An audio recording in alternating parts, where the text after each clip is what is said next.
Comme chaque année, le Secours populaire organisait aujourd'hui une journée pour les enfants qui n'ont pas la chance de partir en vacances. Selon l'INSEE, 10% des moins de 16 ans ne partent pas au moins une semaine par an pour des raisons financières. La solidarité, c'est toujours, comme vous le dites, un acte de résistance. C'est un acte de résistance, c'est un acte d'espoir, c'est un acte de démarche active pour que les choses changent. Maintenant, tu as ta propre tour Eiffel. Voilà. Tadam! La dame de fer est à ses pieds, alors vite, il faut l'immortaliser. Le Secours populaire en est sûr, de ces petits moments peuvent naître de grandes ambitions. D'autres surprises les attendent. L'influenceuse Léna Situation fait justement une apparition pour annoncer le début d'un concert solidaire. Des artistes populaires comme Vita ou encore le duo Big Flo et Oli. Une journée qu'ils ne sont pas prêts d'oublier. Il y en a un ou une pour qui la journée a bien mieux commencé que les autres. Un Français a remporté hier soir 250 millions d'euros à l'euro million. C'est le plus gros gain jamais enregistré dans notre pays. Le gagnant entre directement dans le classement des 500 plus grandes fortunes du pays. On est parti à sa recherche ce matin en vous demandant aussi si avec une telle somme, vous retourneriez au travail. Violaine. Oui. 0 euros. Waouh. Waouh, Luc. Waouh.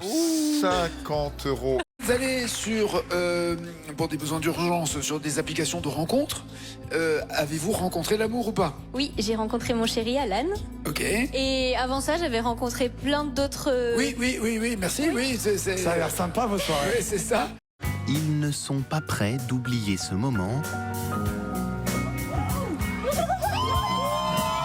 Ce n'est pas le lever du soleil que vous voyez ici, mais bien de la lave. Au Guatemala, une demande en mariage a été faite devant le volcan Acatenango et au même moment, juste derrière, celui du Fuego est entré en éruption. Un timing impressionnant pour un moment immortalisé. Des humiliations à répétition de la part d'autres influenceurs. Et de ce live de plusieurs jours, voici les dernières images. On devine sous une couette au premier plan son corps inanimé. Un autre influenceur lui jette une bouteille d'eau. Jean Portmanoff ne se réveillera pas. Dans une des vidéos, les influenceurs ironisaient même sur les risques encourus par JP. Si demain il meurt en plein live, c'est dû à son état de santé de merde et pas nous. Non. Au fil des mois, la chaîne Jean Portmanov réalisait parmi les meilleures audiences du streaming français. Sur les 30 derniers jours avant le drame, c'était même la chaîne la plus regardée en France, en cumulant la durée de visionnage de ses vidéos par ses spectateurs. Cette affaire-là, c'est qu'une question d'argent. C'est-à-dire que s'il n'y a pas des gens pour cagnotter et pour dire pour 5 euros, mettez une gifle à JP, il n'y a pas de stream, il n'y a pas de chaîne. S'ils ne gagnent pas un rond en faisant leurs vidéos, ils arrêteront.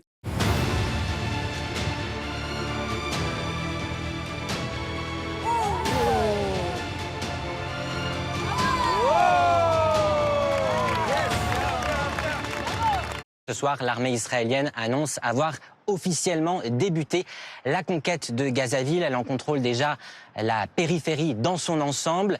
Le ministre israélien de la Défense a, lui, annoncé ce matin le rappel de 60 000 réservistes. Die Geschichte, die heute passiert, oder die Kriege, die passiert, ist ja eigentlich gar nicht mit rationalen Erwägungen, ist es ja gar nicht zu begreifen. Da geschehen ja solche absurden, unmöglichen Dinge. Das kann keiner nur mit Logik oder Verstand begreifen. Benjamin Netanyahou et Emmanuel Macron au bord de la rupture diplomatique. Dernière invective en date, cette lettre accusatrice envoyée par le Premier ministre israélien au président français, accusé d'attiser la haine antisémite en France.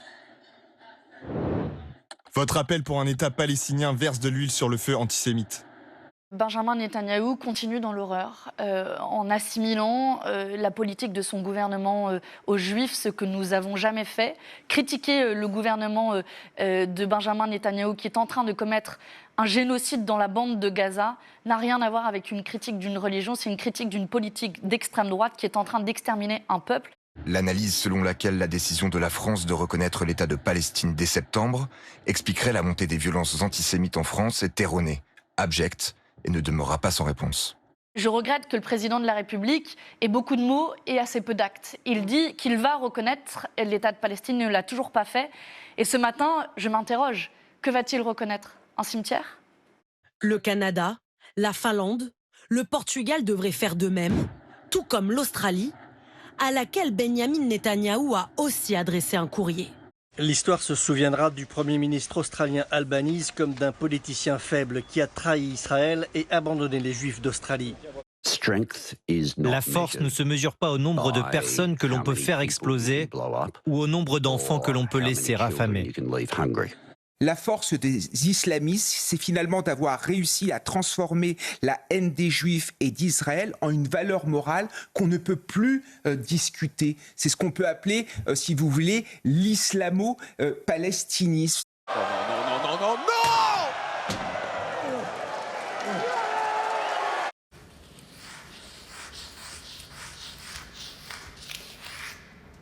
Die Menschen suchen ja das Leichte, weil sie das Schwere nicht sehen wollen, den Abgrund nicht. Denn von Grund auf wollen die Leute das nicht sehen. Darum gibt es diese Leichtigkeit.